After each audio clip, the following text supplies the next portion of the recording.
दंगलगल एवं भाजपा नेत्री व महिला विकास निगम की चेयरमैन बबीता फोगाट पिछले विधानसभा चुनाव की हारने के बाद इस बार लोकसभा का चुनाव लड़ना चाहती हैं।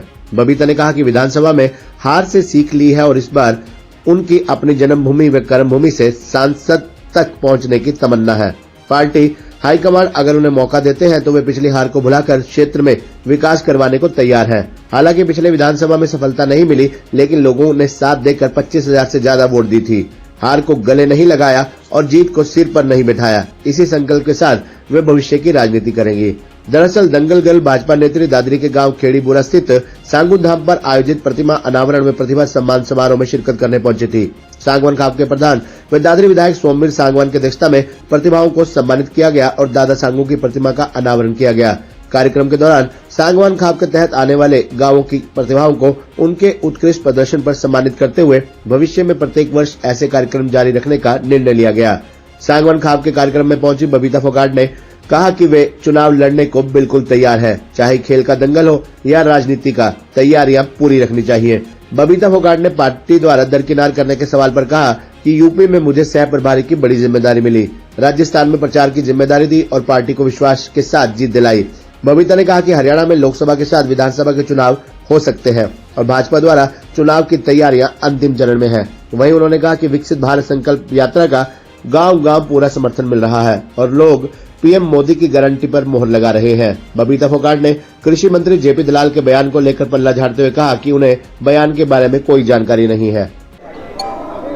बिल्कुल, आज दादा सांगू धाम की प्रतिमा का अनावरण और मैं सौभाग्यशाली मानती हूँ कि इस सौभाग्यशाली अवसर पर मुझे ये शामिल होने का मौका मिला है। इसके लिए मैं सांगवान खाप के और पूरे 36 बिरादरी का धन्यवाद करती हूँ कि जो सम्मान प्यार उन्होंने दिया है। और दादा सांगू की धरती से ही, इसी धरती, ये मेरी कर्मभूमि भी है, जन्मभूमि भी है और मेरी धर्मभूमि, रणभूमि, सब कुछ मेरा यही है। और यहीं से ही आशीर्वाद लेकर अपने देश प्रदेश में अपना तिरंगा झंडा लहराया है और यहीं से ही आशीर्वाद लेकर अपने समाज के कल्याण के लिए, समाज को एक अच्छी सही दिशा देने के लिए, समाज के क्षेत्र में अपना नेतृत्व हम अपने दादा सांगू का आशीर्वाद लेकर अपने समाज का आगे बढ़ाने का काम करेंगे, समाज को अच्छी दिशा देने का काम करेंगे। देखिए, तैयारियां चाहे राजनीति क्षेत्र में हो चाहे कुश्ती के क्षेत्र में, तैयारियां 24 घंटे रखनी चाहिए। और ये तो बाकी जो 2024 आने वाला है, लोकसभा चुनाव भी हमारे हैं, शायद विधानसभा चुनाव भी साथ में हो जाए।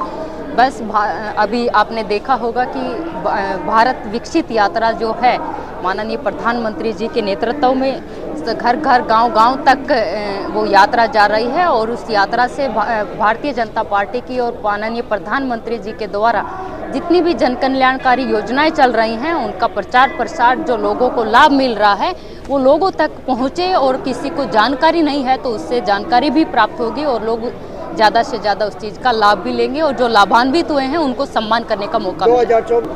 वो तो देखिए पार्टी नेतृत्व को तय करना है। पार्टी ने शीर्ष नेतृत्व जो भी फैसला करेगा वो शीर्ष फैसला होगा और उनके फैसले का हमेशा सम्मान किया जाएगा। बाकी हम चरखी दादरी की जनता के ऊपर जो आशीर्वाद जो जनता ने दिया था और भारतीय जनता पार्टी ने 2019 में जिस विश्वास के भरोसे मुझे भेजा है, चरखी दादरी की जनता का विश्वास जीतना है और जन कल्याणकारी योजनाओं का लाभ पूरे अपने क्षेत्र में उनको योजनाओं का जितने लोगों को लाभ मिले और समाज की सेवा करना की तैयारी है आपकी। देखिए, वो तो पार्टी को, मैंने कहा पार्टी को तय करना है। बाकी मैं चरखी दादरी की जनता के लिए आशीर्वाद देकर भेजा था भारतीय जनता पार्टी ने। चरखी दादरी का आशीर्वाद प्राप्त करके यहीं से शुरुआत और यहीं पे खत्म सबसे ज़्यादा। बबीता जी, देखिए, पार्टी अगर दरकिनार करती तो उत्तर प्रदेश सबसे बड़ा राज्य है, उसके अंदर जिम्मेवारी मुझे मिली थी। अभी राजस्थान जो है हमारे लगता हुआ हरियाणा का क्षेत्र भी है और मेरे नानके भी राजस्थान से आती हैं। उसमें जयपुर संभाग बहुत बड़ा क्षेत्र आता है। जयपुर संभाग में उस क्षेत्र की भी जिम्मेवारी दी है। जहाँ भी चुनाव होते हैं पार्टी ने मुझे आशीर्वाद देकर मुझे भेजा है, विश्वास के भरोसे भेजा है और मैं गर्व करती हूँ कि शीर्ष नेतृत्व ने जो मुझे आशीर्वाद विश्वास के भरोसे भेजा है, मैंने ईमानदारी से मेहनत कर भारतीय जनता पार्टी को बुलंद करने का, भारतीय जनता पार्टी का झंडा लहराने का काम किया है। और शीर्ष नेतृत्व ने जब भी मुझे आशीर्वाद दिया है उनके आशीर्वाद के बलबूते हमने लोगों के विश्वास पे और लोगों का विश्वास को कायम रखते हुए आगे बढ़े। देश के लिए आपने मेडल का बदलाव करने वाली है पूरा। देखिए, देश के लिए हमने तिरंगा झंडा लहराया था। कभी कभार मन में शंका आ जाती है और अपने लोगों के बीच में कोई शंका आना मैं नहीं मानती कोई बड़ी चीज़ है, लेकिन आप जिस करारी हार की बात करते हो, मैं मानती हूँ कि उस समय में 20 दिन के अंदर लोगों ने मुझे 25,000 से ज़्यादा वोट दिए हैं। मैं हार नहीं मानती इस चीज़ को। मैं मानती हूँ कि लोगों ने विश्वास के भरोसे मुझे इतना वोट देकर भेजा था और आगे लोगों का विश्वास जीतते हुए ही, जीत भी और हार भी ये जीवन का हिस्सा है। माननीय प्रधानमंत्री जी ने कहा था कि कभी भी हार को गले नहीं लगाना है, जीत को सिर पे नहीं बैठाना है। मैंने उसको अपने जीवन का मूल मंत्र मान लिया और उसी के साथ आगे बढ़ना है। जेपी दयाल के बयान, देखिए, उनकी अपनी कहावत हो सकती, क्योंकि मैंने पूरा बयान सुना नहीं है, क्या उन्होंने बोला था, क्या कहा है, तो अभी पूरी जानकारी लेके ही मैं कुछ कह सकती हूँ।